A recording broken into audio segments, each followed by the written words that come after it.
자, 이제 막바지 질문을 향해 가고 있습니다. 이제 곧 탄광이 이제 한 3년 내지 4년 뒤면 이제 완전히 우리나라에 사라진다고 얘기를 합니다. 굉장히 참, 우리는 사실 모르고 살았죠. 뭐 가스보일러, 기름보일러 다 되는 이런 상황에 살다 보니까. 그 작업을 계속 해오셨던 선생님께서는, 자, 이랬을 때 그럼 앞으로 선생님께서는 어떻게 사진 작업을 하실 것인지 앞으로의 계획을 좀 여쭙고 싶습니다. 혹시나 뭐 어떤 그동안 작업하셨던 거를 어떤 거 뭐 아카이브화 시킨다던가 네. 뭐 어떤 좀 작업 앞으로의 계획에 대해서 선생님 좀 말씀. 예. 지금 탄광이 올 이제 그 봄에 탄광 노조하고 그다음에 이제 정부하고 이제 구두 협의를 해서 2024년도까지 이제 탄을 이제 하고 이제 문을 닫는다 이렇게 이제 협의가 됐어요. 그래서 아마 2024년도에 아마 정부에서 운영하는 대한석탄공사는 아마 문을 닫을 것 같습니다. 예, 문을 닫고 이제 독일 민양 탄광이 지금 하나 남아 있는데 그것도 유일하게 이제 탄광이 하나 좀 근근히 이제 좀 이렇게 이어 나가지 않을까. 왜냐면 뭐 어느 나라든 나오던 강산물이 이제 갑자기 이제 없어지면 나중에 우리가 수입할 때 또 이렇게 높은 단가를 우리가 이제 받아올 수 있는 그런 이제 상황이 생길 수가 있거든요. 그래서 하나 정도는 그래도 나라에서 하나 좀 놔두지 않을까. 그래서 그게 이제 바로 민양탄광, 견농탄광이 지금 그렇게 돼 있죠. 왜냐하면 지금 대한석탄공사 거는 거의 이제 탄질이 그러니까 열량이 굉장히 낮습니다. 탄질이 너무 안 좋습니다. 그래서 어차피 이거는 이제 옛날부터 이제 탄질이 안 좋아서 문을 닫아야 되겠다는 얘기는 계속 꾸준하게 있었는데 이제 요게 이제 요번에 노조하고 정부하고 이제 협의해서 2024년도에 문을 닫고 이제 그나마 이제 경동탄광이 이제 탄질이 좀 괜찮습니다. 그게는 열량이 좀 어느 정도 표준에 이제 들어가기 때문에 아마 경동탄광은 좀 하나는 놔둘 것 같습니다. 근데 그것도 오래 가지는 않을 것 같아요. 가봐야 한 10년 정도면 거기도 이제 탄이 이제 다 탄질이 다 떨어지지 않나 그런 생각이 듭니다. 그리고 탄광 작업은 뭐 계속 이제 2024년도까지 문 닫을 때까지는 탄광 작업은 계속 할 겁니다. 아카이브식으로 계속 좀 할 거고요. 앞으로 이제 뭐 작업 계획에 대해서는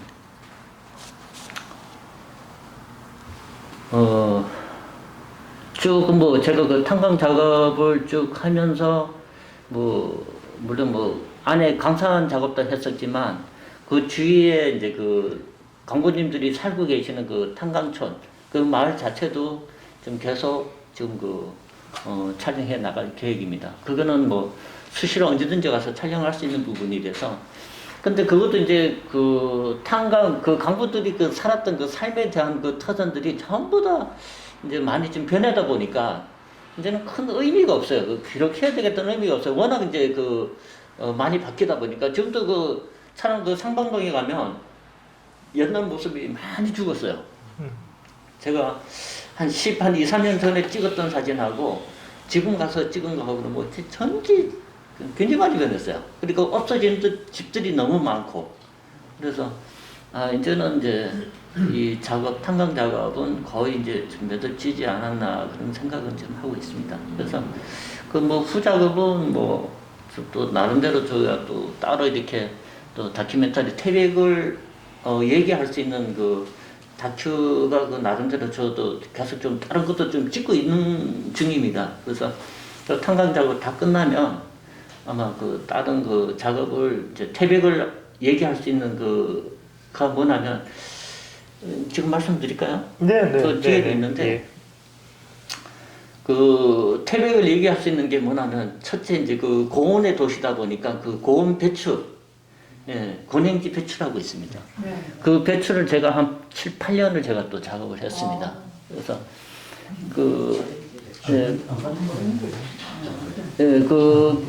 그게 고랭지 배추가 우리나라에 거의 생산되는 게 태백에서 생산되는 게 거의 한 20-30% 차지할 거예요.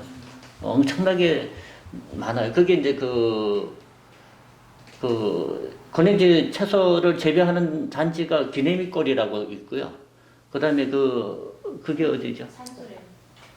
삼수령 쪽에 하나, 그 두 군데 큰 데 있어요. 두 군데 큰 데 있고, 그 다음에 이제 조만하게 이렇게 하는데, 고차기마다 들어가 있는데, 이 태백의 고랭지 배추가 굉장히 유명합니다. 고소하고 다른데. 그 부분에 대해서, 근데 뭐, 고랭지 배추에서 그냥 한 게 아니라, 거기에 대한 또 그 삶에 대한 애안이라든가, 그 다음에 또 이 배추에 대한 그런 거를 이제 또 얘기를 하기 위해서 제가 지금 작업을 좀 하고 있고요. 그 다음에 제가 이제 뭐 따로 이제 작업하고 있는 게 뭐 교수님도 알다시피 저는 이 포항에서 위안부 할머니를 제가 단독으로 예, 지금 저 작업한 게 그것도 한 7년 작업을 했습니다. 그래서 그 할머니에 대한 얘기는 그것도 이제 나중에 다 지금 지울 겁니다. 그래서 그 할머니 저는 뭐 위안부 할머니라서 다른 작가들처럼 뭐 이상 작가들처럼 그 일본에 끌려가서 뭐 그런 거를 물론 일부는 들어가겠지만 그거보다도 이분들이 다시 우리나라 들어와서 그 생활했던 그 애틋하게 그 생활했던 그런 모습들을 이제 얘기를 하고 싶어서 그래서 그분들을 이제 그 한 분을 계속 집중적으로 원래 제가 그 위안부 할머니를 이제 맨 처음에는 뭐 정치적인 목적은 하나도 없고요. 그냥 이분들의 이제 삶에 대해서 이제 얘기를 하려고, 맨 처음에는 이제 경기도 광주에 갔었어요. 광주에서 한 1년을 작업을 했었는데, 그게 가니까 이 정치적인 게 너무나 많이 개입이 돼 있어서, 그래서 저는 그게 굉장히 싫었어요. 예, 싫어하고. 그래서 이제 그 지방에 이제 그 할머니들 그때, 지금은 지금 없어요. 거의 없어요. 여기 지금 포항에 계신 분도 지금 이 경상도에서는 딱 한 분이에요.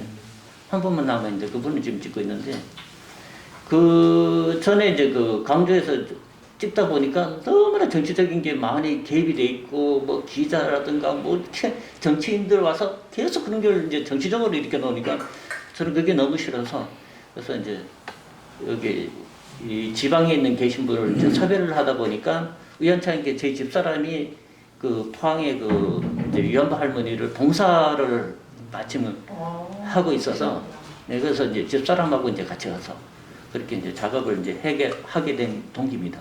그래서 그분이 물론 이제 우리 교수님도 가서 직접 이제 뵙고 인사도 나누고 했지만 세배 갔었습니다. 설날에 세배 할머니. 그래서 이제 직접 보시고 이제 얘기도 좀 나누시고 인사도 드리고 했습니다.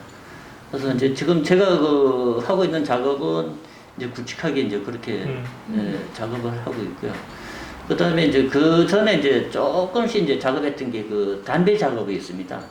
그 담배 작업한 것도 그것도 막 한 2-3년 정도 이렇게 좀 하다가 이렇게 좀 중단해 놓은 게 있는데 그거뿐이고 그 다음에 이제 이 프로젝트 이제 다 끝나면 이제 제가 이제 하고 싶은 게 뭐냐면 아까도 제가 잠깐 말씀드렸지만 이제 프로젝트 끝나면 이제 총괄적으로 이제 한번 1에서 이제 7편까지 한번 그 엑기스만 뽑아서 한번 전체적인 사진전을 하면서 제가 이제 펀드식으로 이제 책을 이제 크게 지금 하나 만들어서 그 한번 하고 이제 다 끝내고 난 뒤에 이제 2부로 해서 이제 아까도 얘기했듯이 아버지는 강구했다 2. 네. 그건 이제 아버지에 대한 얘기만 전혀 이제 전적으로 이제 들어가서 얘기할 수 있는 아버지는 강구했다 2를 넣고 그 다음에 이 성탄부, 이 여성 강부 요걸 이제 2를 지금 제가 생각하고 있습니다. 예, 그게 이제 아마 그거 이제 다 끝나면 적어도 나이가 엄청나게 많이 있겠죠. 예, 지금 그 사진가 박병문 작가의 어떤 그 앞으로의 계획에 들었는데 사실 이런 생각을 해봅니다. 다큐멘터리 책을 펀딩을 해서 새롭게 이제 어떤 아카이브를 구축하는 것도 의미가 있겠지만은 사실 강원도가 아니면 태백시가 저는 이런 쪽에 어떤 좀 뭐랄까 기록문화유산이라고 그럴까요? 이런 좀 재정적인 어떤 그 약간의 어떤 지원이랄까 또 이런 쪽에 좀 눈을 뜨는 그런 시장이나 어떤 그 행정하시는 분들이 좀 이런 쪽을 알게 돼서 이런 어떤 소중한 것에 대해서 이게 단지 그냥 책으로 사라지고 전시로 사라지는 게 아니라 강원도민들 또 실제로 한국의 역사에서 어떤 태백과 정선 이랬을 경우에 우리나라 어떤 광부의 역사가 사실 다 거기에 있지 않습니까? 이런 것들이 좀 그렇게 좀 말 그대로 또 사설 아카이브로 좀 자리할 수 있으면 좋겠다 이런 얘기를 지난 겨울에 우리 박병문 선생님하고 같이 겨울에 그 태백에서 나눴던 아름다운 얘기들이 바로 이 얘기였습니다. 그래서 혹시나 뭐 여기 계신 분들 모두가 다 기회가 된다면은 그런 데 좀 응원해 주시고 실제로 제가 참 마음이 아픈 건 그런 거예요. 저도 사진을 한 지가 뭐 제법 어떤 세월이 흘렀지만은 저도 다큐 작업을 해서 전시를 했던 적이 있는데 정말 유독 그런 전시, 다큐 전시 때는 작품이 사실 안 팔립니다. 근데 제가 왜 자꾸 이제 상업적인 얘기를 하냐라고 생각하실 수도 있는데 결국 작가는 작품을 팔아야 먹고 삽니다. 저는 이 구박갤러리의 대표 디렉터로 있으면서 전 정말 우리나라 한국 사진계의 사진이 팔려야 된다라고 강력하게 주장하는 현직 사실 대학 교수기도 합니다만은 이런 상업적인 제가 최전선에 서게 된 배경은 일단 먹고 살아야 되는 거 아닌가. 이런 훌륭한 작품들, 우리가 좋아하는 작품들이 계속 이어지기 위해서라도 예술도 배고프면 할 수 없는 거고요. 앤디 워홀을 또 그런 말을 했지 않습니까? 잘 파는 게 예술이라고. 그런 측면에서 본다면 나는 우리 오늘 이 자리에 주인공으로 계신 박병문 작가님한테도 좀 그런 기회들이 계속 좀 와서 꾸준하게 좀 사진의 동력을 좀 이어갈 수 있었으면 좋겠습니다, 선생님. 물론 교수님도 이제 좋은 말씀을 하셨는데 저는 아까도 말씀드렸지만 꼭 지금 이거를 물론 이제 좋아서 수집가들이 이거를 산다 그러면 그렇게 저는 하지만 굳이 내가 이거를 꼭 돈을 만들어야 되겠다 이런 생각은 만약에 그런 생각이었었으면 저는 좀 책으로 물론 이제 작품 사는 분들은 없지만 아까 교수님이 얘기했듯이 이제 책으로도 어떻게 이제 좀 이제 승부를 좀 하려고 하는데 사실 저도 이 책을 내면 그렇게 많이는 안 만듭니다. 많이 만들어 봐야 500권이고 그 다음에 적게는 100권까지만 만들고 이제 많은데 물론 그거는 이제 제가 이제 여유적인 게 이제 넉넉치 않다 보니까 그 금액에 맞춰서 이렇게 하다 보니까 이제 좀 줄어들 수도 있는데 저는 이제 책을 이렇게 내면 그때 당시마다 내면은 다 책은 다 소진이 돼요. 그렇게 많지 않으니까 내는데 다시 재판하라니 그렇게 얘기를 하는데 저는 재판할 생각은 전혀 없어요. 돈을 생각한다 그러면 무정적으로 이제 이렇게 책을 만들어서 팔겠죠. 근데 저는 그런 생각까지는 없어요. 죄송스럽지만 그래서 저는 나중에 내 세대에는 저는 참 삐뿌기는 좀 힘들다고 저는 생각해요, 사실은. 그래서 나중에 후세에서 어떻게 이걸 이제 좀 봐서 선생님은 연구하는 사람이 나와야 돼. 맞죠? 그래야 이게 되고요. 네. 하여튼 저는 이제 좀 그런 생각은 갖고 있습니다. 지금 당장 돈을 이렇게 생각한다 그러면 저도 뭔 짓을 못 하겠습니까? 아는 분들 지인들한테 맡기고 이런 걸 왜 안 하겠습니까? 하죠. 하는데 저는 꼭 그렇게 하고 싶지는 않고요. 그리고 사실 이거 작업을 서울에서도 이거 작업을 하면서 도와준다는 사람들도 있었는데 저는 다 거절했습니다. 사실은 다 거절하고 그리고 그 사진 책이라든가 사진에 뭔가 옆에 뭐가 이렇게 쓰거나 붙는 거는 저는 딱 질색이거든요. 사실은 그렇죠. 오로지 그냥 제 생각으로 그렇죠. 제 생각에 제가 만든 책이 내 이름 석자가 들어간 걸 저는 더 중요시 여겼고 거기에 대한 자부심을 갖고 제가 만들어 왔기 때문에 교수님 죄송합니다. 이 금전적으로는 큰 욕심이 없었습니다. 사실은. 물론 이제 집사람은 좀 힘들었겠지만 스님께서 차마 못다 하시는 말씀을 제가 이렇게 또 사모님 사모님도 이 자리에 계신데